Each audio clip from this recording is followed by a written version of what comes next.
Hi, I'm Mary Polchaninoff, and welcome to Sure Things. Today's topic is one I'm sure a lot of you will be able to relate to. I came across the idea, it was a few weeks ago, actually probably more like 5 weeks ago, that I got a phone call from my brother's family letting me know that he was on the road to recovery. My surprise was I didn't know there was a problem. That kind of stopped me in my tracks as I heard about my brother's heart attack. He had not had any issues beforehand, and I began to think that there's information that needs to get out to everyone, and we can't hear it enough about ways to take care of our heart. That inspired me to reach out to the American Heart Association, and I'd like to welcome Dr. Choi, President of the American Heart Association Connecticut Board of Directors. Thank you for joining us, Dr. Choi. Thank you for having me. I really meant that story. It just stopped me in my tracks and really got me thinking too, as much as I think we all know, we still need to know more, and we still need to actually walk the talk. So I appreciate you being with us to help us talk about heart health and things that we should be thinking of as well.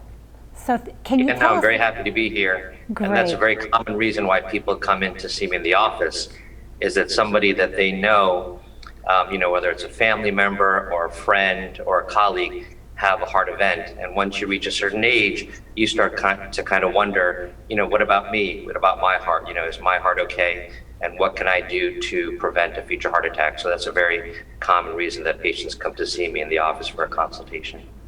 That's interesting.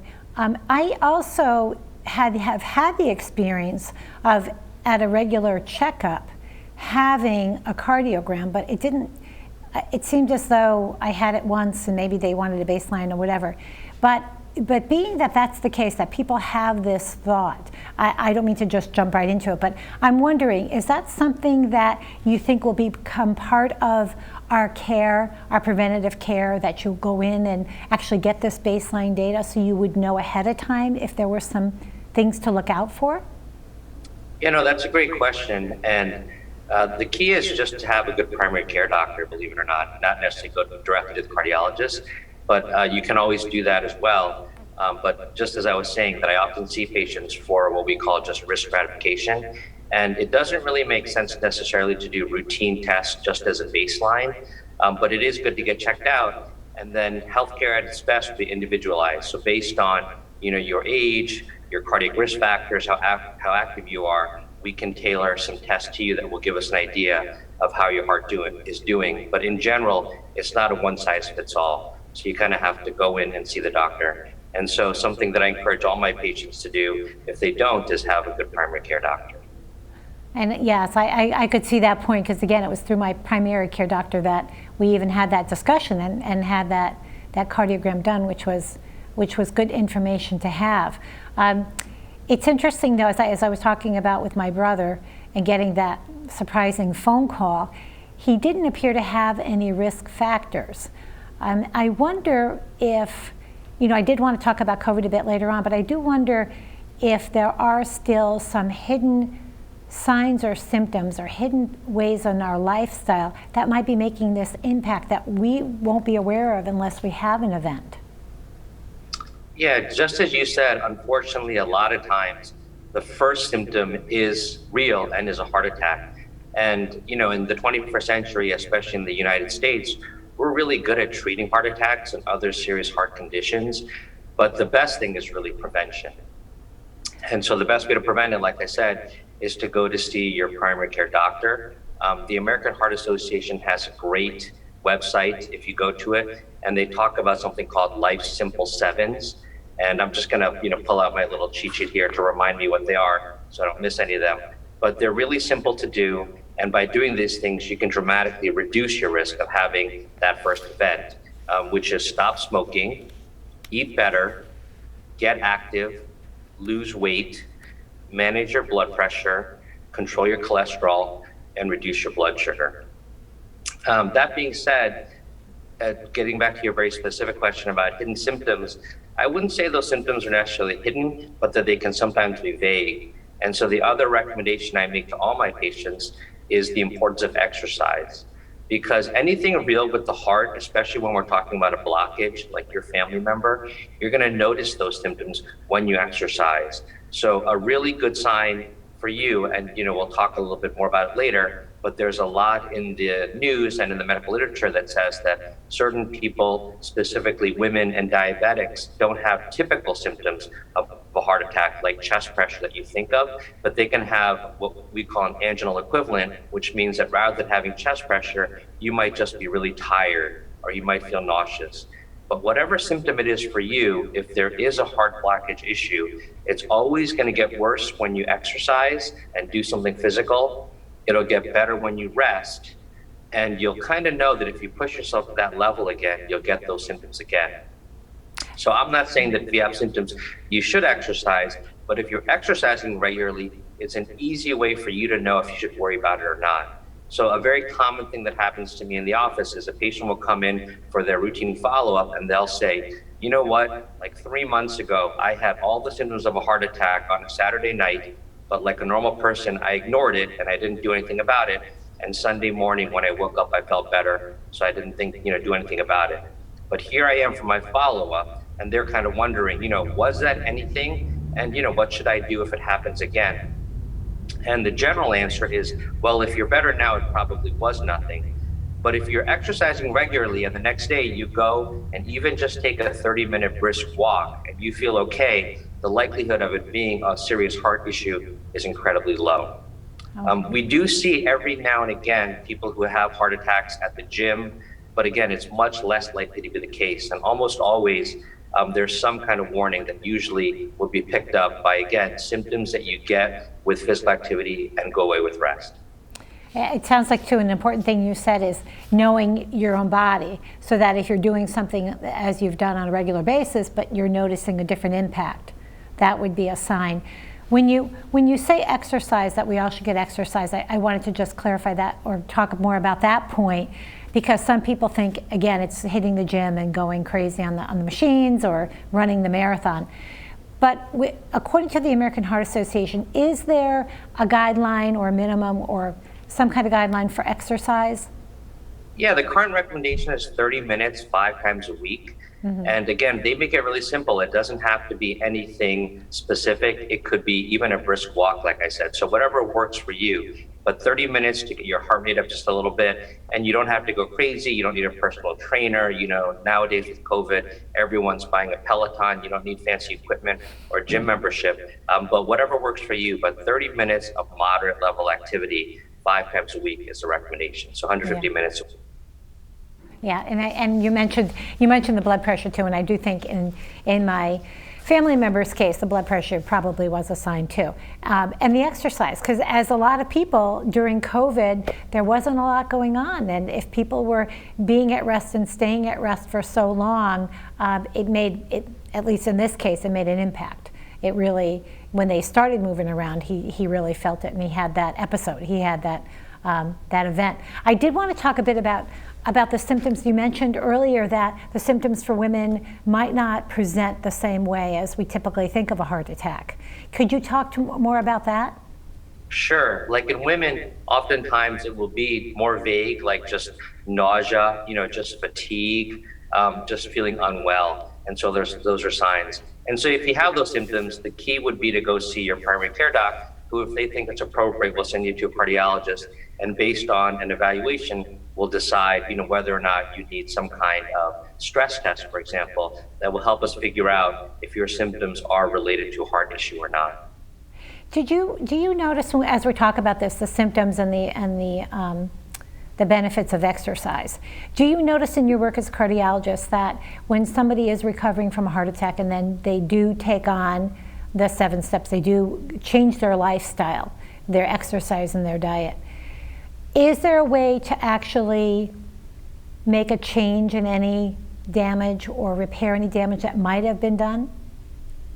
Every situation is different, and sometimes it's irreversible, but for sure, I've seen it over and over again the longer that I do this job and see patients that so many of the problems that we have in America are just lifestyle, and that I have plenty of patients who are on, 7 to 10 medications.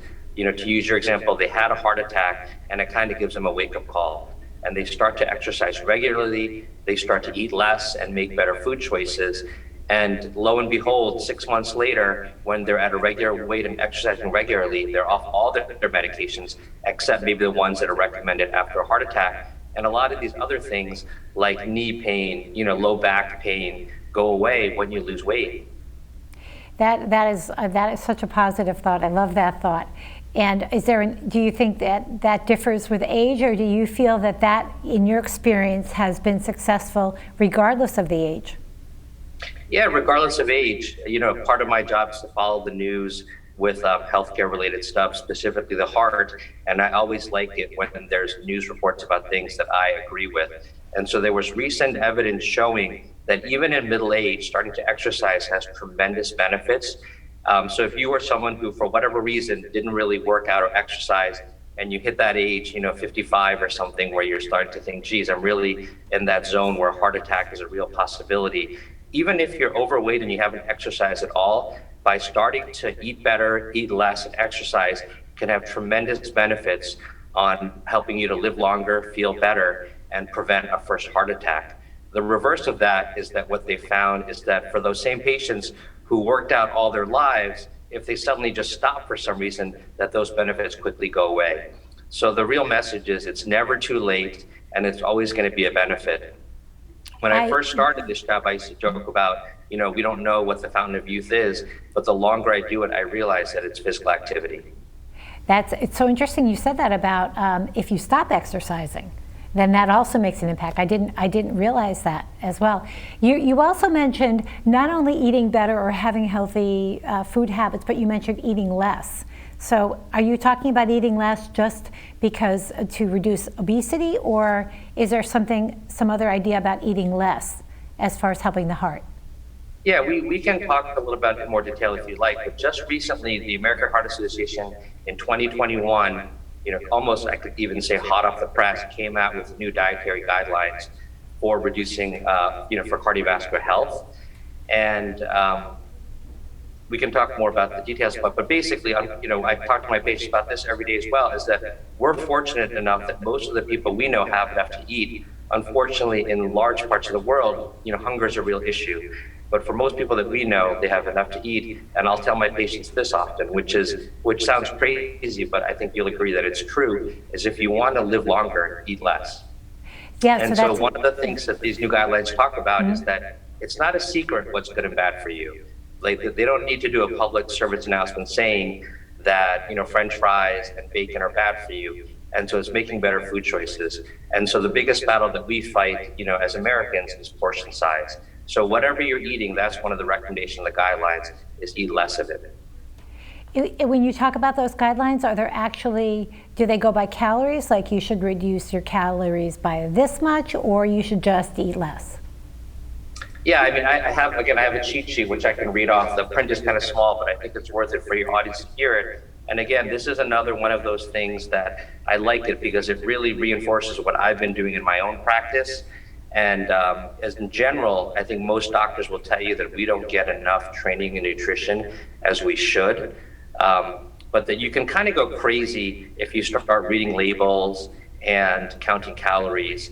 And so what the new guidelines suggest are kind of broad suggestions about how to approach eating, which I think is much more reasonable than counting calories and figuring out exactly how, which is also common these days with apps and stuff like that. But generally, I'm going to read them off one by one here, if I can find the section, which is that adjust energy expenditure and maintain body weight. And that's just a way of saying that, eat less so that you don't be overweight. Choose a wide variety of fruits and vegetables.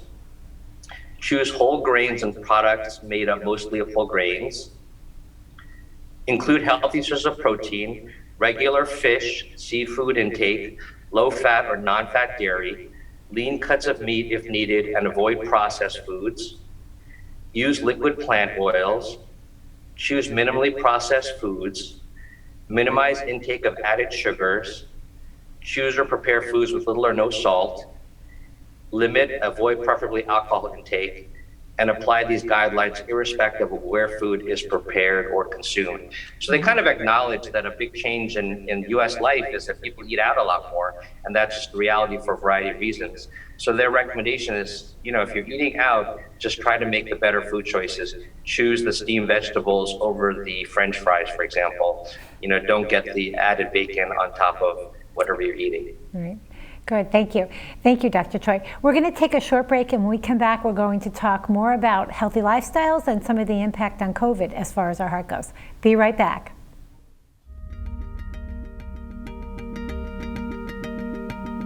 Smart TVs and streaming services have taken over the television industry. VSC TV is proud to announce our presence on Apple TV and Roku to make watching your favorite shows even easier. You can access this service by downloading the Cablecast ScreenWeave app. Then choose Valley Shore Community TV from the list of channels. Select VSC TV Live to watch our channel in full HD. Or pick a show from our on-demand video library.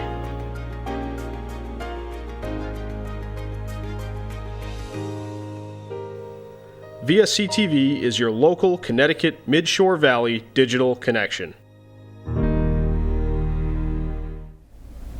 Hi, welcome back to Sure Things. We're here today with Dr. Choi from Stanford. He is president of the American Heart Association Connecticut Board of Directors. Welcome back, Dr. Choi.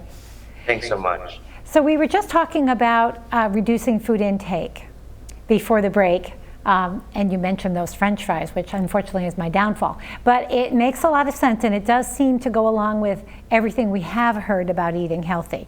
I wanted to follow up with that because I've heard from people that have gone through some heart issues that there are different diets that you try to follow. One's called DASH, which I'm not sure what that is, but DASH and this and that, the Mediterranean diet and other diets like that. As a cardiologist, do you have certain recommendations that you give your patients as far as what, a diet they might follow? Yeah, like you said, both of those good ideas. DASH is a way to reduce salt intake, and Mediterranean diet for sure has been proven in multiple clinical trials to help people live longer and have less heart attacks, regardless of whether they've had a heart attack or not. But again, like we were talking about before, is there is no perfect diet for anybody, and those Atkins diet or keto diet. What I find among my patients is that oftentimes they can do anything for 3 to 6 months and lose the weight. But the bigger challenge, which is not as exciting and is a little more daunting when you say it to them, is you kind of fundamentally want to change the way you eat for the rest of your life, which is harder to do. But in general, it seems like when we talk about heart health, less processed foods, less meat, almost a vegetarian type diet is going to be better for you.